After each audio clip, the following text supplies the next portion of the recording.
Seguimos pues ahora con el despliegue, ya vimos la preparación y ya vimos qué se está preparando, la gran tentación. Ese es el proyecto moderno. Ya vimos cómo se ha ido preparando. Ahora vamos a ver cómo se despliega, como ocurre con cualquier tentación. Vamos a ir viendo cómo se va dando este despliegue. Veámoslo pues de esta manera. Comencemos por la formación del proyecto moderno. En el entusiasmo con el que el siglo XII adoptó la idea de movimiento perpetuo, que es de origen hindú, se ha visto un síntoma que anuncia el deseo de captar las energías naturales en provecho de objetivos humanos. A partir de aquí, se llegó a concebir el mundo como un vasto depósito de energía al servicio de las intenciones humanas. Bien, estamos hablando en el siglo XII. En esa época, la técnica busca su legitimación no tanto en el sueño de dominar la naturaleza, sino en la preocupación más modesta de compensar la debilidad del hombre. De hecho, se tenía una clara conciencia, por ejemplo, en el siglo XII. Las máquinas no sirven para dominar la naturaleza, sino para compensar la debilidad humana. Vemos que no es una cuestión netamente de rivalidad, sino en pocas palabras de colaboración. Además, el proyecto de rehacer el mundo resulta favorecido por un nuevo clima intelectual. ¿Qué sucede? En primer lugar, la idea de una naturaleza por rehacer tendría fuentes gnósticas, o sea, paganas. Solo si el mundo de aquí abajo es imperfecto, resulta moralmente imperativo modificar. Ese es el planteamiento. ¿No es lo que plantean también los que abogan por la eugenesia, por ejemplo? Que si un bebé, como acaba de ocurrir un caso, ¿no?, en estos días, tiene una imperfección grave, lo mejor es eliminarlo. Hoy se buscan dos alternativas, o modificación o eliminación, cualquiera de las dos. Pero la imperfección, en pocas palabras, no está permitida.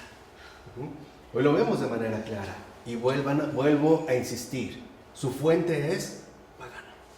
Viene en pocas palabras de la oscuridad pagana. O sea, del reino de Satanás antes de la venida de Cristo. Por eso muchos, vuelvo a insistir, buscan regresar a esa oscuridad, incluso llamada primigenia. Ya lo veremos. Entonces, esta óptica del mundo reposa en un pesimismo sobre lo ya existente, que desemboca finalmente en la intención de emprender el proyecto de renovarlo. Aquí está el primer paso. Primero, considerar que esto es imperfecto y por lo tanto empezar a despreciarlo. ¿Para qué? Para fomentar la intención de renovarlo.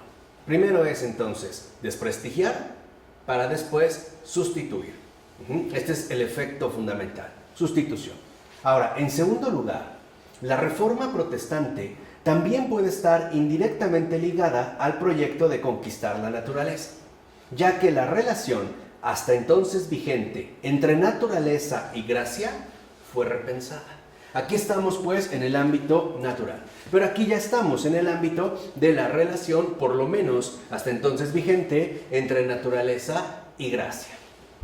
La Edad Media, por ejemplo, partía del axioma de Tomás de Aquino. ¿Cuál era, digamos, la postura de Tomás de Aquino? La gracia no suprime la naturaleza, pero la ennoblece, o sea, la santifica. La gracia no atenta contra la naturaleza, la ennoblece. Por su parte, la Reforma protestante piensa la acción de la gracia de forma más agresiva, o sea, como corrigiendo la naturaleza. En pocas palabras, la gracia, desde la visión protestante, adquiere, digamos, la forma de una especie de atentado antinatural. ¿Por qué? Porque entonces la gracia viene a alterar la propia naturaleza. Recuerden que para esta visión, al menos inicial de la Reforma protestante, el ser humano está absolutamente caído. Está literalmente hundido en pecado. Y por ende, este mismo parecer se aplica a la naturaleza humana. ¿Vamos bien? ¿Van viendo esta sutilidad, digamos, que se va empleando como toda tentación poco a poco? Por último, con Bacon, Hobbes, Spinoza y Gassendi, se asiste con fuerza a una vuelta al epicureísmo, en pocas palabras, al paganismo, suscitada por el redescubrimiento de un manuscrito de Lucrecio en 1417 por Pollo Bracciolini. Es decir, estamos en pleno renacimiento. ¿Sí decía? Aquí, al ser la naturaleza, según Epicuro, incomprensible, el arte no puede intentar imitarla. Más bien hay que sustituirla por un orden humano. Se empieza a poner un énfasis en este sentido, inmanente. De hecho, Lucrecio, el gran alumno y seguidor de Epicuro, escribe este texto llamado De Rerum Natura, que se ha solido traducir como acerca de las cosas, ¿no? O sobre las cosas, De Rerum Natura. De hecho, hay ediciones muy recientes y está tomando nuevamente fuerza el estudio de Lucrecio, por lo tanto de Epicuro, y, en pocas palabras, del paganismo.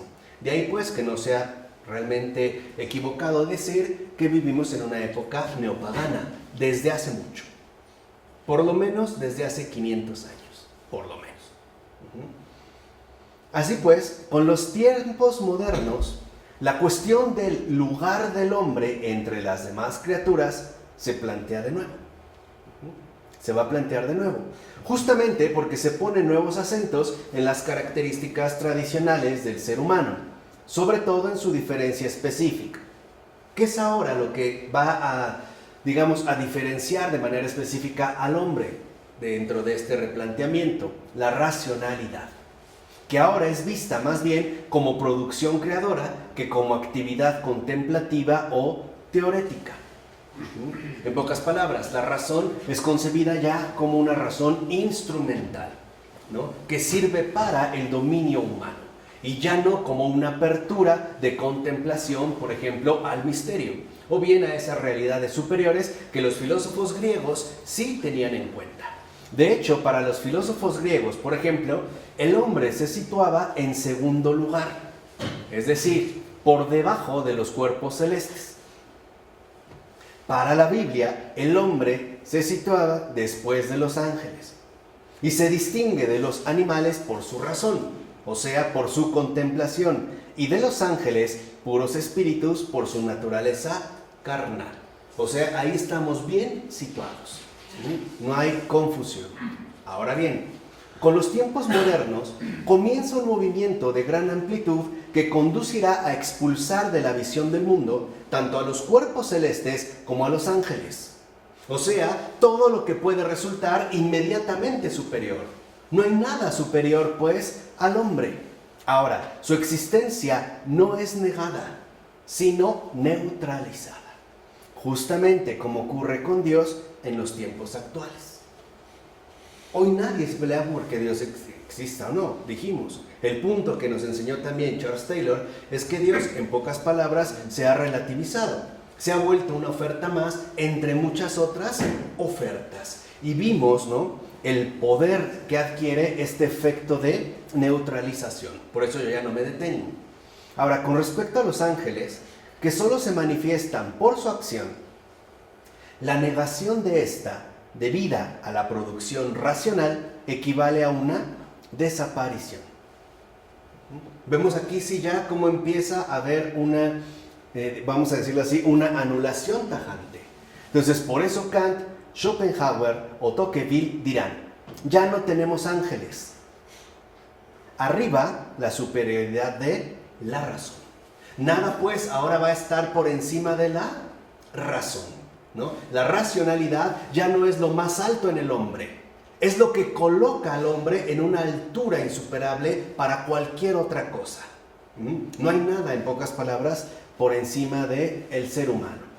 Por su parte, los cuerpos celestes, aunque no han perdido nada de su brillo, han perdido mucho de su encanto. La astrología es una de las principales víctimas de la modernidad, pues la ha hecho caer hasta lo más bajo de la escala social. Es decir, la ha hecho pasar de actividad distinguida a grosera superstición popular. O sea, de Kepler a las crónicas semanales de televisión, radio y revistas, horóscopos. a eso. Vean, ¿no? Su denigración. Así pues, con la desaparición de sus rivales más directos, dijimos, ¿cuáles eran? Los cuerpos celestes y los ángeles. En estos dos, el hombre resulta, por así decirlo, obligado, ¿no?, a ocupar el primer puesto en la escala general de las criaturas. Pero el hombre no se contentará con ocupar el primer lugar. Fíjense, no solo se contenta con ocuparlo, tiene que conquistarlo de manera constante. En pocas palabras, ese lugar lo tiene que ganar. Y ese es el gran motivo de orgullo. Ahora lo que se pone en movimiento es el orgullo. Yo no estoy aquí porque me lo han concedido o porque he eliminado a los demás. Estoy aquí, dijimos, porque yo quiero. Vamos a decirlo así, es un móvil fuerte que se pone en marcha.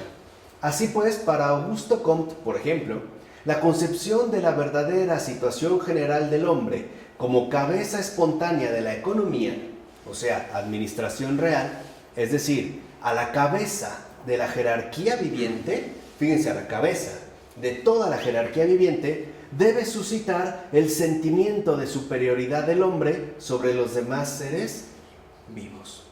Debemos de sentirnos llenos de orgullo, en el sentido literal, Y de ello provendrá, si son palabras de Comte, un justo orgullo, sobre todo al superar la inferioridad tantas veces consagrada del hombre respecto de los ángeles. Vean en dónde enfatiza. Dicho brevemente, en Comte se expresa la agitación febril del emancipado. En realidad, este primer lugar esconde una tentación de emancipación. Quiero emanciparme.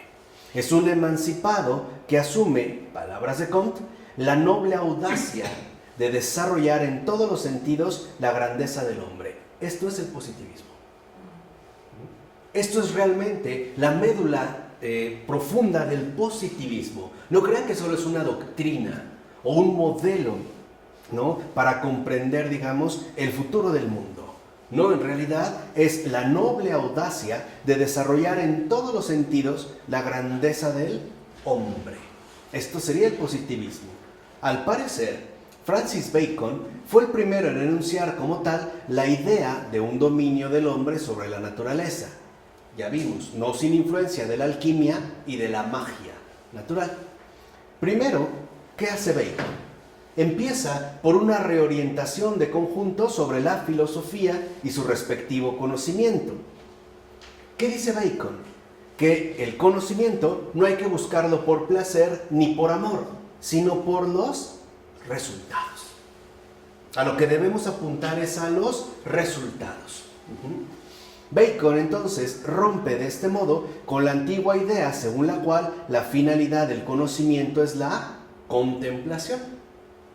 A partir de entonces, fíjense, 1597, finales del siglo XVI, el verdadero fin del conocimiento es el poder.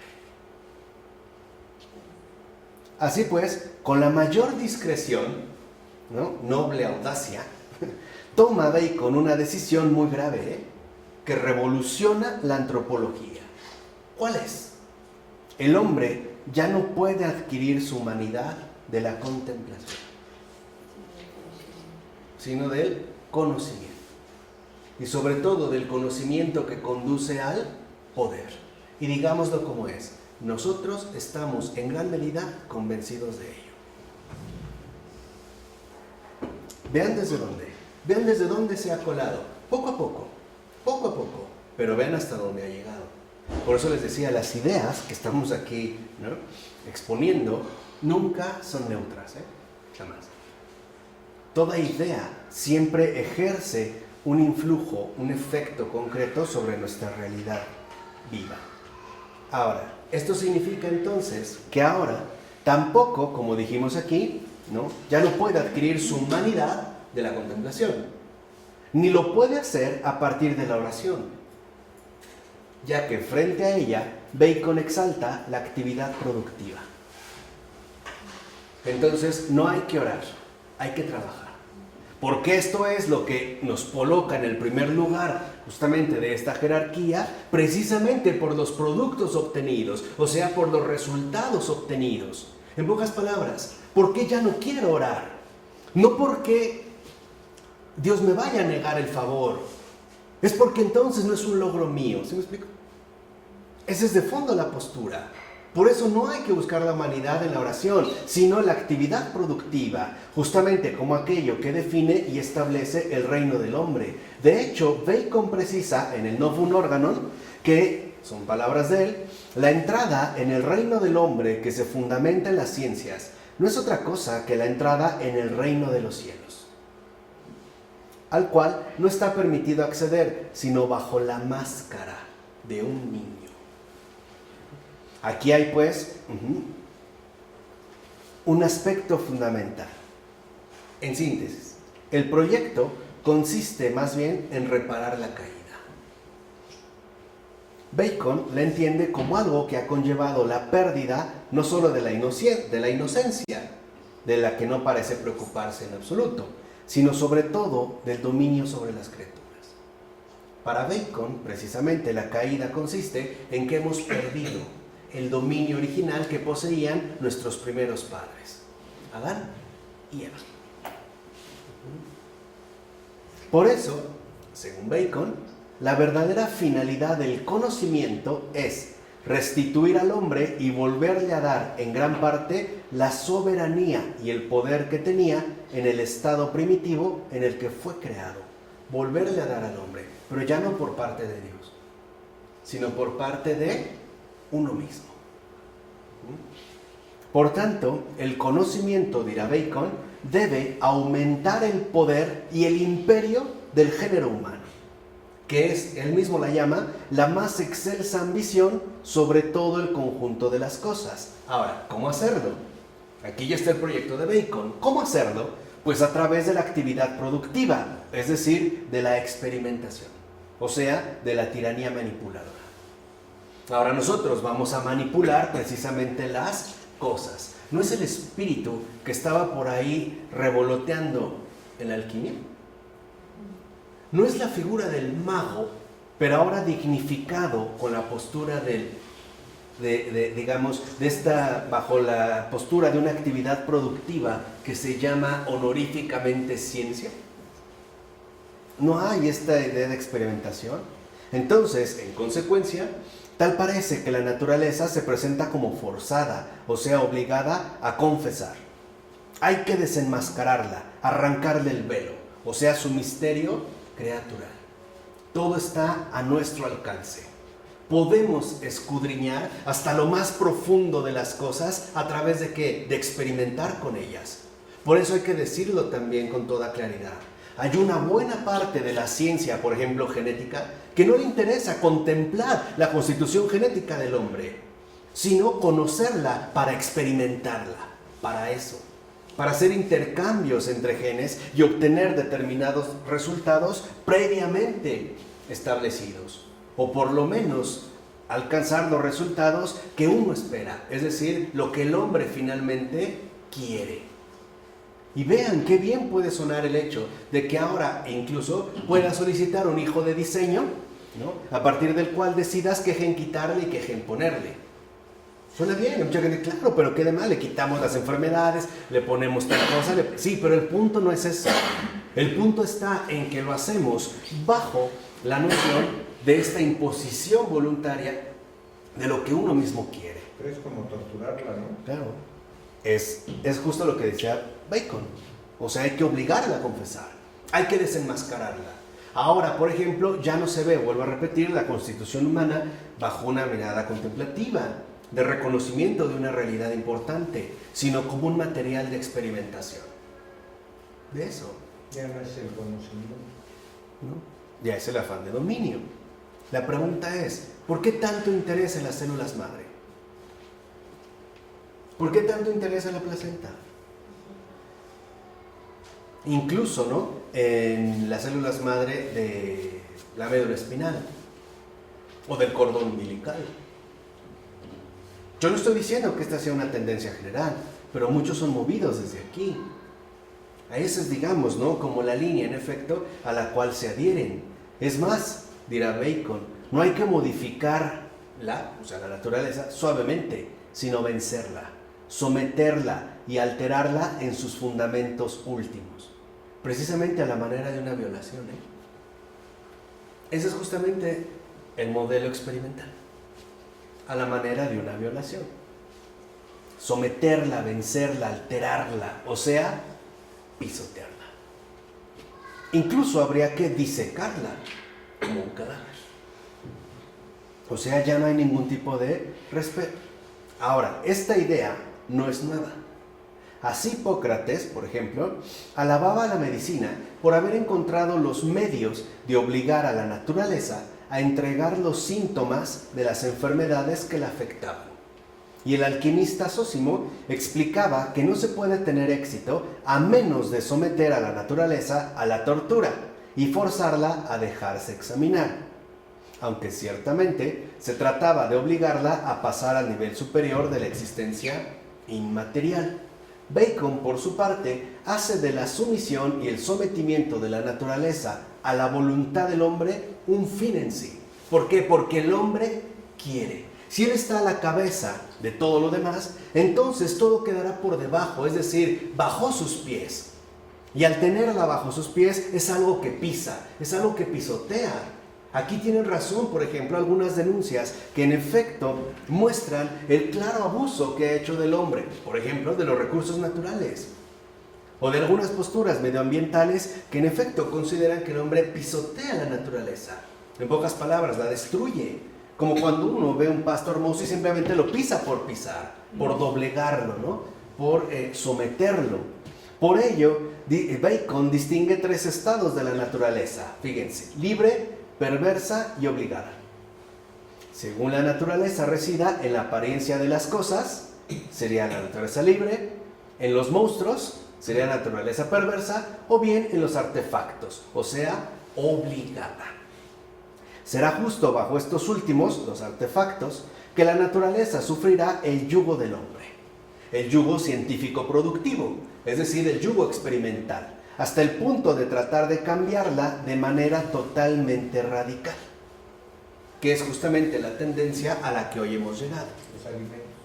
En los alimentos, incluso en la propia constitución de lo que podríamos llamar un cuerpo humano. Piensa en la noción de un cyborg, o simple y sencillamente de esta especie de simbiosis extrañas que se están conformando, al menos como una virtualidad. Pero lo importante es conseguirlo a final de cuentas, ¿no?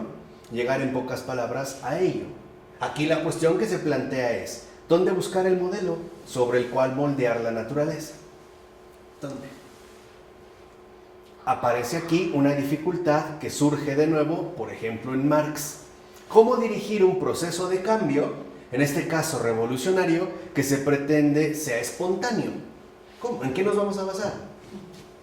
¿Hacia dónde nos vamos a dirigir? Bacon no dio respuesta, pero Descartes sí. Es justo la respuesta de Descartes, que conocía la obra de Bacon, incluso pudo inspirarse en ella y formulará su proyecto con mucho mayor vigor. Aquí pues pasamos a Descartes. ¿Qué dice Descartes, por ejemplo, en la última parte del discurso del método de 1637?